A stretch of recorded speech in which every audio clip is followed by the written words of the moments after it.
একদিন ছেলেটি নিজের টেন্ট হাউসটা বানিয়ে বললো, বাহ আমার টেন্ট হাউসটা তৈরি হয়ে গেছে। এমন সময় সেখানে পাশের বাড়ির মেয়েটি এসে বললো, ওয়াও কি সুন্দর টেন্ট হাউস। এই বলে মেয়েটি পাশের বাড়ির দাদার কাছে গিয়ে বললো, দাদা তোর টেন্ট হাউসটা তো খুব সুন্দর রে। ছেলেটি বললো, হ্যাঁ এটা আমার বাবা বার্থডেতে গিফট দিয়েছে। শুনে মেয়েটি বললো, আজ আমারও জন্মদিন, আমার বাবা আমার জন্য একটা এরকম টেন্ট হাউস আনবে। তো খনি বাবা খুঁজতে খুঁজতে মেয়েকে ডাকলো আর বললো, দেখ মা তোর জন্য আমি কি সুন্দর কেক এনেছি।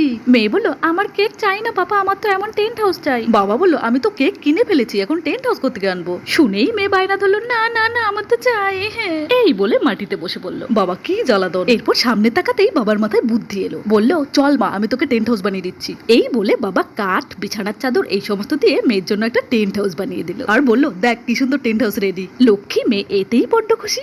এরপর মেয়েটি বাবার বানানো টেন্ট হাউসে ঢুকে পাশের বাড়ির দাদার সঙ্গে বার্থডে মানালো আর সেটা দেখে বাইরে বসে খিলখিলিয়ে হাসছে বাবা। এরপর মেয়ে এসে কেক খাইয়ে দিল বাবাকে। বাবাও মেয়েকে খানিকটা কেক খাইয়ে দিয়ে জড়িয়ে ধরে আদর করে দিল।